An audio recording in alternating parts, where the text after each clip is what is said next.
Ito po ang sinabi ni Senator Alan Peter Cayetano.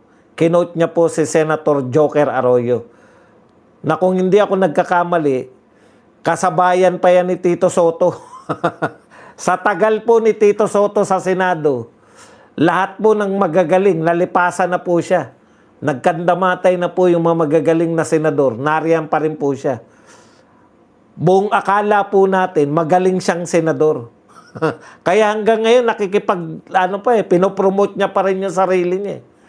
Sabi po ni Alan Peter Cayetano, sabi ni Joker Arroyo, it is useless to argue a legal point with a non-lawyer. Kaya nga, nag 4 years na law school at nagbabar. Tama po yan. 'Di ba? Pero, masyadong ang problema lang kala Alan Peter Cayetano at saka sa kapatid niya, ako bilang non-lawyer, masasaktan talaga yung mga hindi lawyer. Kasi ipinamumukha ninyo palagi eh. Hayaan nyo na lang po yung argumento ninyo, huwag nyo na kasing ulit-ulitin. Alam nyo po ba na 99.7% ng mga Pilipino ay hindi abogado? Yan yung sinasabi natin, yan po yung sinasabi ko naman, nasosobrahan naman kayo. Simple lang naman, minsan, may kaibigan akong ganyan eh. Yung simpleng bagay, yan yung mahirap minsan sa mga abogado. Simpleng bagay lang, backgroundan pa ng mapakahaba. Ang haba pa ng background na sasabihin lang naman eh. Kaya din pong intindihin yan, yung mga sinasabi ninyo, ng mga hindi lawyer. Kaya sana kung nakikinig po yung dalawang Cayetano, huwag nyo na pong inuulit-ulit kasi pwede nyo rin namang ipaliwanag yun na hindi sinasabi na nung ako ay nasa UP pa, nung ako ay, yung mga first year law student, parang minsan nakakarindi rin na sabihin na, totoo ba na ang pwede lang makaintindi sa inyo ay mga nag-aabogado at saka nasosobrahan kayo, magagaling kayo sa argumento, wag nyo na pong backgroundan na ito po ay mga sa law. Tignan nyo si POA. Wala po siyang sinasabi, ito po ay para sa abogado lamang. Wala po, direct to the point si POA magsalita. Hindi po niya kinakailangan na ito ay hindi mauunawa. Lagi kasi niyo sinasabi na hindi mauunawaan to ng mga hindi abogado. Alam niyo yun? Kaya kayo maraming pwede naman kayong maging magaling na abogado na hindi nyo na po ipamumukha na abogado kami. Kaya hindi nyo kami naiintindihan kasi abogado kami. Hindi naman po ganun yun. Kahit hindi ako abogado, maintindihan ko yung sinasabi nyo. Bakit nyo pa sasabihin na parang pang-abogado lang, di ba?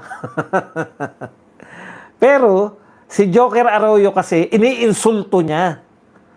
Kaya niya sinasabi yan, Senator Alan Cayetano, kaya siya sinasabi niya sa mga non-lawyers kasi iniinsulto niya. Parang si Miriam, dinidirekta niya rin. Kung may gusto kayong punto, butatain nyo na kasi. Napakagalang nyo ni Pia. Ang gusto nyo lang naman, kaya hindi nyo naman naintindihan to kasi hindi naman kayo.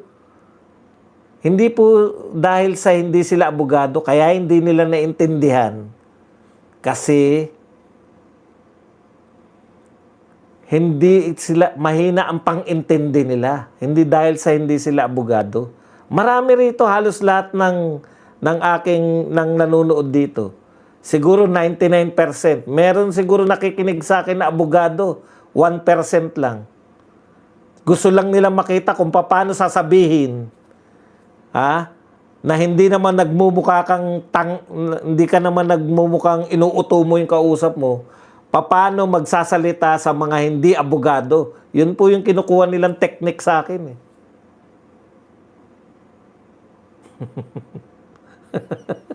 Nagyabang bigla. Sabi po, it is useless to argue. Kita mo? ang lumanay mo, nung sinasabi yan ni Joker Arroyo, gusto niyang insultuhin yung mga kausap niya. Yun. Kaya kung gusto mong insultuhin, mang-insulto ka, dire-diretso, hindi yung inuuto mo sila, tapos ini-insulto mo at the same time. Yun yung pagkakaiba ni Joker Arroyo tsaka ni Miriam Defensor. Kung nang i-insulto sila, ini-insulto nila, walang pasapasabi. Ikaw na lang yung natitira, kayong dalawa na lang magkapatid eh. Kayong dalawa na lang magkapatid yung natitira eh. Mang-insulto na kayo kasi hindi naman kayo mananalo dyan pagdating ng botohan eh. Lahat yan, planado na nila. Hindi kayo mananalo pagdating sa mga ano kasi 13 sila eh. Pero mananalo tayo dahil kinakailangan nila ng 16. 13 lang sila. Yan po ang katotohanan. Kaya bumanat na kayo ng lubos-lubusan. Hindi yung parang binibaby nyo pa si Jokno, tatanungin nyo pa ng ganyan. Sabihin nyo na kagad sa kanila, ang lakas ng loob nyo, kung si Miriam yan, ang lakas ng loob mong pumunta rito, magbigay kayo magreklamo kayo ng pinakamataas na Vice President. Wala ka palang ebidensya. Dapat ganun ang pagsasalita dyan sa mga yan. Para ipamukha sa kanila, ipahiya na sila once and for all. Pahiyain na yung mga yan. Wala ka palang ebidensya. Bakit ang lakas ng loob nyong magreklamo? Wala pala kayong ebidensya. Sa amin pala kayo kukuha. Dito pala kayo kukuha. Yun po yun. Ganon si Miriam. Ganon si Joker Arroyo. At ganyan si Marcoleta. Hindi po sila nagpiplis. Hindi po nila pinaiikot-ikot. Sinasabi nila, wala ka kasing alam. Kaya masakit po yun, pero tagos sa buto yun. Tuwan-tuwa kami. Tignan nyo, sinabihan niya wala ka kasing alam. Ano yung sinabi niya? Nakalimutan ko na yung sinabi ni Marcoleta kay di ba? Ontiveros. Kung mapahiya sila, talaga naman. Pagmukhain mo silang mukhang tanga kasi kami ginagawang mukhang tanga eh. Ito po ang sagot ni Tito Soto. I do not have 4 years of law, but I have 29 years of lawmaking. Isa pang sablay yan. Alam mo, Tito Soto, yung mga ganyang salitaan, hindi mo naman kinakailangan na sabihin yan eh. Kaya mo sinasabi yan, no? Kaya mo sinasabi yan, I do not have 4 years of law, but I have 29 years of lawmaking. Kasi nasasaktan ka dahil iniinsulto kayo ni Alan Peter Cayetano. Ang problema, Alan Peter Cayetano, ang nakakaalam lang na iniinsulto mo sila. Ang gusto namin, insultuhin mo sila para makabawi man lang kami. Alam nyo ba, maaaring mas magaling ka pa kay Marcoleta. Pwede. Pero bakit believe kami kay Marcoleta, kay Miriam, kay Joker Arroyo? Wala silang pakundangan. Bakit believe kami kay Tatay Digong? Tsaka kay BP Sara? Mga wala silang pakundangan. Kung dapat mapahiya, ipapahiya nila. Yun na lang yung bawi namin eh. Ang gusto man lang sana naming mga Pilipino, bakit kami tuwan-tuwa sa mga taga-Canada na OFW? Bakit kami tuwan-tuwa sa inasal nila kay Auntie Claire? Tuwan-tuwa kami kasi bawing-bawi kami. Yun ang gusto namin eh. Sino naman yung babawi para sa amin? Alam mo yun? Tapang-tapangan nyo naman. Wala na kaming problema. Matalino kayong magkapatid. Kaya lang minsan, di na namin alam yung direksyon nila. Sa sobrang dami ng pasakali ninyo. Pero inyo, nahuli mo na. Nahuli niya na si Jokno. Na wala silang ebidensya. Butatain mo na. Kasi gusto namin makakita naman dyan sa impeachment na dinadayok-yok nyo naman yung mga nang-aapi sa mga mamamayang Pilipino. makakita naman kami na binawian nyo para sa amin, hindi para sa inyo. Dinayensyo nyo. Ganon din naman eh. Sa tingin nyo ba yung pagiging malumanay nyo magsalita, hindi na aasar si Lacson, si Tulfo, si Tito Soto, si Kiko Pangilinan, tumayo ka pa lang, naaasar na sila sa iyo eh. Ano pang dapat mong awatin sa sarili mo? Asarin mo na talaga. Para bawing-bawi kami. Kung abogado lang si Robin Padilla, putya, talagang durug-durug sila dyan. Hindi pa abogado yan, pero nasasaktan na sila sa sinasabi niyan.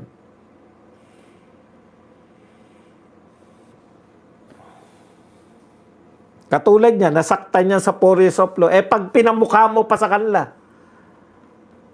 wala kasi kayong alam sa batas, salita kayo na salita dito. Oh. Alam mo sinabi ni Joker Arroyo nung impeachment? Congressman pa lang siya. Ano sabi niya? That's the recourse of the uninitiated.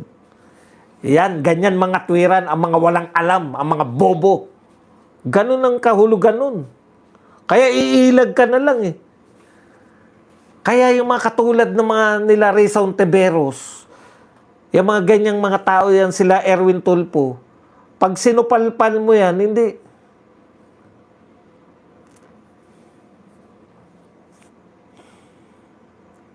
Minsan, kulang na, parang kayong dalawa lang na kapatid mo nakakaunawa, tsaka ako.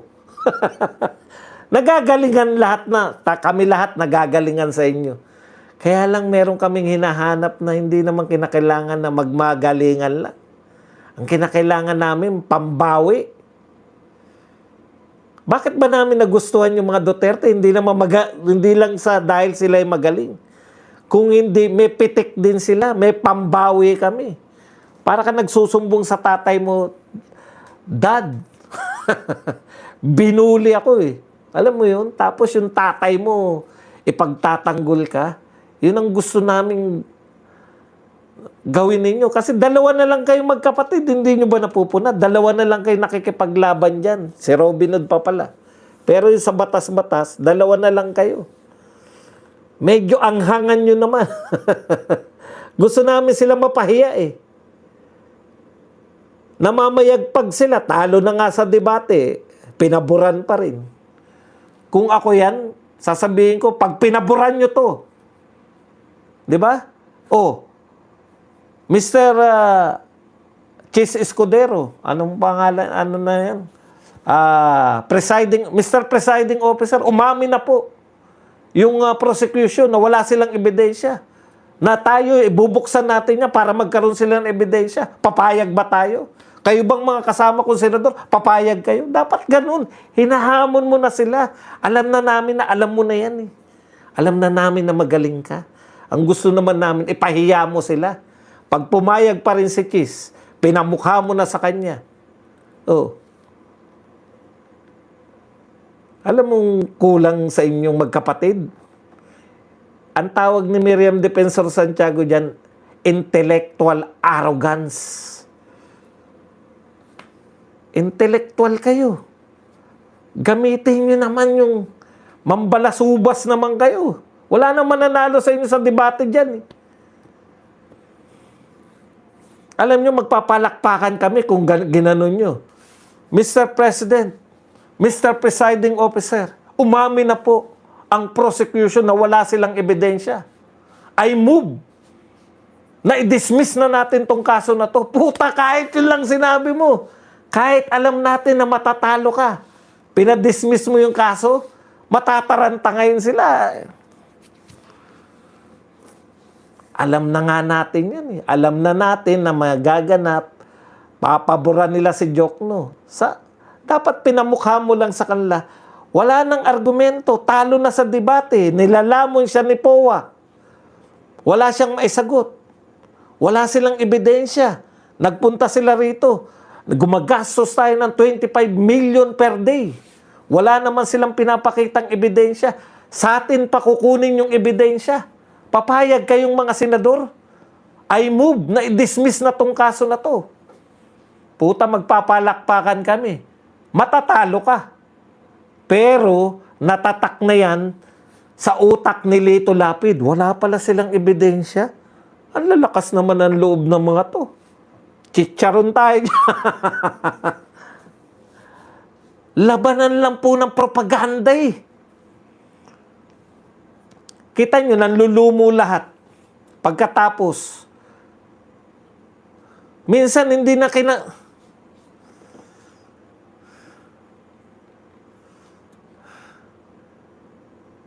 diba? Sa debate, dayok-yokin mo na yung kalaban mo, durugin mo na. Wala na nga masabi si Jokno eh. Umaamin na nga, wala kaming ebidensya eh. Kaya nga kami, pinabubuksan namin yan. Putya kung ako yan, si Cayetano, Mr. President, Mr. Presiding Officer at kapwa ko senador, umaamin na. Umaamin na wala silang ebidensya. Nagpunta rito, nag-aaksaya tayo, napapanood tayo ng taong bayan. Nag-aaksaya tayo ng 25 million per day para lang pakinggan sila na wala pala silang ebidensya. At tayo naman, mga lukulo, para tayo mga inuuto ng mga to, magbibigay tayo ng ebidensya sa kanila. Saan ka nakakita yung korte magbibigay? Ano sabi? Ano sinabi mo? Ikaw din nagsabi, di ba? Si Cayetano rin eh. Ang sabi mo, Cayetano, dinidismiss na nga yan ngayon ng prosecutor eh. Kasi may baba po bago ang DOJ, kinakailangan yung ebidensya mo, pag pumunta ka ba sa simpleng prosecutor, wala kang ebidensya, dismiss agad. Pero dito, putya, binoto ng 32 million, walang ebidensya yung nag-aakusa, kayo pa magpo-provide, yung korte pa magpo-provide ng ebidensya sa kanila. Yan po ang kahulugan ng boto. Yan ang kahulugan ng ginawa ni Chis Escudero. Walang ebidensya, aminado si Jokno, kaming mga korte, wala ba kayong ebidensya? O eto ebidensya, bibigyan namin kayo. Minsan, kinakailangan po na hindi ko po sinasabi na wag po kayo maging religious. Pero minsan ang gusto namin yung nagbibigay ng hustisya.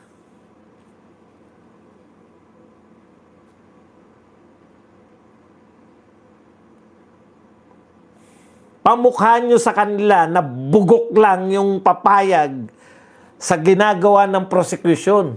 Kung ako yan, bugok lang ang papayag sa kayong mga senador na igalang natin yung robe natin. Bugok ba tayo? Walang ebidensya, tayo magbibigay sa kanila. Ganun tayo pinaiikot nitong Jokno na to. Jok na nga.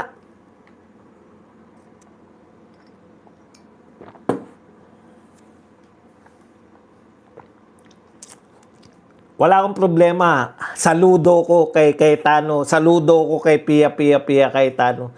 Wala akong problema sa kanilang magkapatid. Alam natin na sila lang nakikipaglaban. Si Robin Hood, nakikipaglaban pero hindi niya po kaya yun sa batas eh. Iba po yung lawyer eh. Ang kulang lang, gusto rin natin, mag-sermon ka. Mag-alamiriam defensor ka na sesermonan mo yung mga si Jokno. Nakakalusot eh. Kung si Miriam yan, alam niyo sasabi, pupunta-punta kayo rito, abalahin nyo, gagastos ng 25 million, wala pala kayong ebidensya. Tatalakan sila ni Miriam. At bibilib yung mga tao kay Miriam.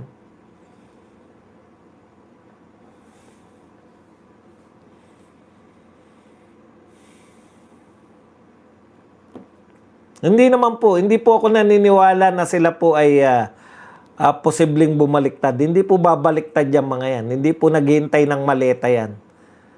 Ang nakukulangan lang po ko yung pagiging straight to the point, yung pambabalatuba nang babalatuba sa amin. Bawian nyo naman kami. Ibawi nyo naman kami. Okay.